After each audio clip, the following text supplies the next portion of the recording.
मैं पीड़िता Badoli rape case में जो पीड़िता है, आपके सामने अपने जो मेरे साथ बीत रही है आज की डेट में वो बताना चाहूँगी। मेरे साथ 3/7/2023 में एक घटना घटी थी कसौली में, जिसमें मेरे साथ रेप हुआ गया, गैंग रेप, जिसमें जो आरोपी हैं वो मोहन लाल बडोली जो बीजेपी अध्यक्ष हैं आज की डेट में। सेकंड पर्सन है रॉकी मित्तल जो एक सिंगर हैं, जो बीजेपी और कांग्रेस में गाने भी गाते हैं, पार्टी के गाने भी गाते हैं। मैं उनके बारे में बताना चाहूँगी, उन्होंने मेरे जब मैंने एफआईआर कराई उसके बाद उन्होंने सत्ता का इतना इस्तेमाल किया, मेरे को बिना बताए हिमाचल पुलिस ने 2 तारीख में मेरा केस बंद कर दिया। मेरा केस बंद हो गया है, हिमाचल जो लोअर कोर्ट है वहाँ से बंद हो गया। उसके बाद मैंने दोबारा से चालू करवाया सेशन कोर्ट में, जो अरविंद मल्होत्रा जी की जो कोर्ट है सेशन कोर्ट में, वहाँ मेरा जो केस है वो ओपन हो चुका है और नेक्स्ट तारीख उसकी 5/7 की है, जिसमें बहस की सुनवाई होगी।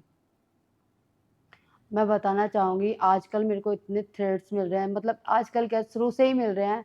मैंने अब हिम्मत करके आगे आने की कोशिश की है तो लोग इतना प्रेशर बना रहे हैं कि मेरे हस्बैंड को मारने की धमकी, मुझे मारने की धमकी, मेरी फैमिली को गायब करवाने की, सब इतनी धमकियाँ मुझे मिल रही हैं। मैं कॉन्फ्रेंस करने जाती हूँ तो मुझे धमकियाँ मिलती हैं, कुछ बात कहने जाती हूँ तो अभी भी यहाँ पे पंचकुला पुलिस सिविल में घूम रही है, जिनका यहाँ अभी कोई रोल नहीं था, यहाँ क्या कर रही हैं वो।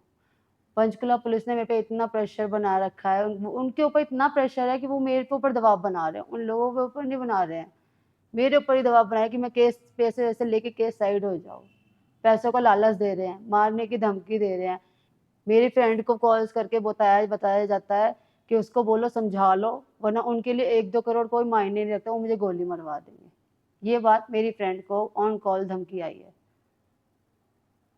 अब बताइए मैं क्या कह सकती हूँ इसमें, मेरे को मतलब इतना प्रेशर कर रहे हैं ये लोग, मैं फिर भी पीछे नहीं हट रही हूँ, लेकिन लोग बाज ही नहीं आ रहे अपनी हरकतों। मेरे पास सबके खिलाफ सबूत है, जो धमकियाँ आ रही हैं, पुलिस जो मेरे पे प्रेशर बना रही है, पंचकुला पुलिस इतना प्रेशर बना रही है मेरे वहाँ पे। आज भी मेरे घर के नीचे पुलिस घूम रही है, क्यों घूम रही है? जब मैं सारी इन्वेस्टिगेशन उनके कहने पे ज्वाइन कर चुकी हूँ, मेरे हस्बैंड को क्यों फंसाया जा रहा है? मुझे कहते हैं आप साइड हो जाओ ले देख के, नहीं तो आपको हस्बैंड को झूठे केस में फंसा देंगे। मेरे हस्बैंड को भी कॉल्स आए हैं, फेक केस में मुझे भी फंसा चुके हैं, वो ऑलरेडी हनी ट्रैप के फेक केस में फंसा चुके हैं, जो मेरा इसमें कोई रोल नहीं है। जिसका रोल है उसका नाम भी नहीं है केस में। जिस लड़की ने धमकी दी है वो मेरी ही फ्रेंड थी पूनम, उसका रोल है, बट उसका उस केस में कोई नाम नहीं है। मेरा नाम क्यों है? मेरे वॉइस सैंपल लिए, मैंने उसके लिए भी हामी भर दी, बट उन्होंने मेरे से प्रेशराइज, जबकि मैंने डिनाई किया, मेरे को झूठ बोल के वॉइस सैंपल के लिए बुला लिया। बुलाने के बाद उन्होंने वॉइस सैंपल के, जब मेरे वॉइस सैंपल देने की बारी आई तो मुझे कहा कि मुझे पूनम की लाइन बोलनी है। क्यों? मैंने मना भी किया, 3 बार मना करने के बावजूद भी उन्होंने मुझसे पूनम की लाइन जबरदस्ती बुलवाई कि ये जरूरी है आपको बोलना, नहीं तो आपको बार बार बुलाएंगे। एक हैरेस करने वाली बात है, मुझे एक हैरेस किया जा रहा है कि मैं केस से पीछे हट जाऊं, पूरा प्रेशर है मुझ पर दबाया जा रहा है। मोहनलाल बडोले ने सत्ता का इतना गंदा इस्तेमाल किया। बीजेपी पार्टी की मैं फैन हूँ, आज भी बीजेपी को बहुत मानती हूँ, बट ऐसे लोग उसमें भरे पड़े हैं, गंदे दरिंदे, जो कि जिसकी कोई लिमिट ही नहीं है। इन्होंने इसे गलत भी किया, वो सत्ता का इस्तेमाल करके मुझे रोक भी रहे हैं, मेरी फैमिली को परेशान कर रहे हैं, मेरे जो साथ हैं सपोर्ट में है उन लोगों को परेशान किया जा रहा है, उन लोगों को धमकी दी जा रही है, मुझे तो मिल ही रही है। अब बताइए मैं कहाँ जाऊँ, किससे मैं मैं अरविंद मल्होत्रा जी ने मेरे केस एडमिट किया, बहुत शुक्रिया उनका, माननीय अदालत जी का, जिन्होंने मेरा केस रीओपन किया। आज वो बहस की सुनवाई पे पहुंच चुका है, बट मैं किससे गुहार लगाऊं, कहाँ जाऊं, मैं कितना गिड़गिड़ाऊं मैं लोगों के आगे, कहाँ जाऊं कि मेरी सुनी जाए। मैंने इतनी कॉन्फ्रेंस की, लोगों से रिक्वेस्ट भी की, मैं ये नहीं कह रही मेरे सपोर्ट में लोग नहीं, काफ़ी लोग हैं जो मेरे सपोर्ट में हैं, बट आज भी कई लोग मुझे झूठा बताते हैं। अगर मुझे पैसा लेना ही होता तो अब तक मैं ले दे के साइड हो गई होती। मेरे को तो ऑफर मिल रहे हैं, वो लालच दे रहे हैं मुझे, बट मुझे अपना केस लड़ना है, मुझे अपनी बेटी को चेहरा दिखाना है फ्यूचर में। मेरी छोटी सी बच्ची है, मुझे फ्यूचर पे मुझे है, कानून पे पूरा भरोसा है, लेकिन कुछ लोगों ने उनको भी बदनाम कर दिया सर।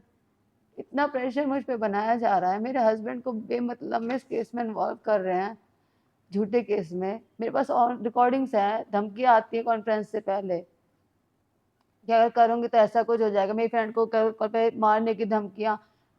क्यों? अगर मैंने उन्होंने कुछ नहीं किया तो मुझे पैसे क्यों देते हैं? क्यों दे रहे हैं? लड़ो ना केस, फिर आप भी लड़ो। अगर मैं झूठी होंगी तो मैं हार जाऊँगी। अगर मैं झूठी होंगी तो मैं हार जाऊँगी ना। ज़्यादा से ज़्यादा क्या होगा? ज़िंदगी तो नरक वो कर ही चुकी है मेरी। मेरे पास मरने के अलावा कोई ऑप्शन ही नहीं बचा, लेकिन फिर भी मैं हिम्मत करके आगे चल रही हूँ। मैं बस एक गुहार लगा रही, प्लीज़ मेरा सपोर्ट कीजिए। इस केस में मैं जितना कर सकती हूँ अपने पूरे एफर्ट्स लगा रही हूँ। पुलिस को सारा सपोर्ट किया है मैंने, कोई इन्वेस्टिगेशन ऐसी नहीं है जो मैंने छोड़ी, लेकिन वो मेरे उस चीज़ का गलत इस्तेमाल हो रहा है अब। जब आपका जो लोअर कोर्ट है उसी में आपके फाइल बंद होगी, तो आपको क्या उम्मीद है कि हायर कोर्ट में जाके क्या मिलेगा? सर उम्मीद पे ही दुनिया का आया मैं। एक जगह जब उम्मीद मरती है तो दूसरी जगह होती है। बनाया है कानून इसीलिए गया है कि जहाँ अगर किसी की नहीं सुनी गई है किसी तरह, तो वो दूसरी जगह अप्लाई कर सके, दूसरी जगह अपनी बात रख सके, किसी तरह उसे न्याय मिल सके। न्याय की उम्मीद है। हाँ जी, पूरी उम्मीद है मुझे। मतलब आपका कहना है कि निचले कोर्ट में आपकी बात नहीं सुनी गई? हाँ जी, मेरी बात नहीं सुनी गई। 2 डेट में मुझे बिना सूचित के, मेरे पास कोई संबंध नहीं आया। मेरा जबकि original I card Himachal police में सबमिट था। वोटर आधार कार्ड वहाँ सबमिट है, उस पे मेरा ओरिजिनल आधार कार्ड पे मेरा ओरिजिनल जो एड्रेस है अभी का परमानेंट एड्रेस वो उस पे है। बट मेरे पास कोई भी मेल आईडी या किसी पे भी व्हाट्सएप पे भी कोई भी संबंध मेरे को रिसीव नहीं हुआ है। 2 डेट में मेरा केस बंद कर दिया गया, मेरे को बिना सूचित किए। हाँ जी सर, देखो ये तो मैं नहीं कह सकती प्रेशर है कि उसको लालच है, क्योंकि जिस दिन उस रूम में मेरे साथ घटना घटी थी वो उस रूम में थी अवेलेबल। उस दिन भी उसको डराया गया था। एक रूम में उस लड़की को कोने में बिठा दिया, उसके सामने ये घटना घटी, वो कुछ भी नहीं कर पाई और ऊपर से वो अनमैरिड भी है। मैं ये नहीं कहती कि उसको लालच है, लेकिन कहीं ना कहीं वो मुकरी है।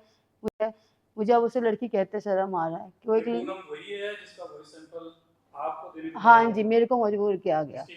जी हाँ जी, वो उसकी आवाज़ है, वो रिकॉर्डिंग आज भी मेरे पास। हाँ जी, वो उसकी आवाज़ है। मेरे पे इतना प्रेशर, जबकि अगर वॉइस सैंपल लेना ही है तो आप सर कुछ भी बुलवा सकते हैं मुझसे।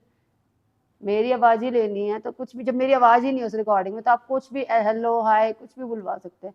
बट उसी की लाइन क्यों बुलवाई गई मुझसे? हाँ, आप उनको पहले से जानते थे? ये जो मोहन लाल बडोली हैं, नहीं इनको नहीं जानती मैं, पूनम को जानती थी पहले से।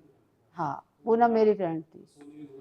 हाँ, मैं कसौली में अपनी फ्रेंड के साथ आई थी, अपने बॉस के साथ। बट बॉस का कोई रोल नहीं है क्योंकि उन्हें पता ही नहीं था, वो तो अपने रूम में जा चुके थे। बट पूनम उस रूम में होते हुए भी वो मेरे केस से मुकर गई, मुझे उम्मीद नहीं थी। उसने क्यों ऐसा किया मुझे नहीं पता, बट मैं न्याय की उम्मीद मुझे है, पूरी उम्मीद है, जनता से भी है, न्यायपालिका से भी है।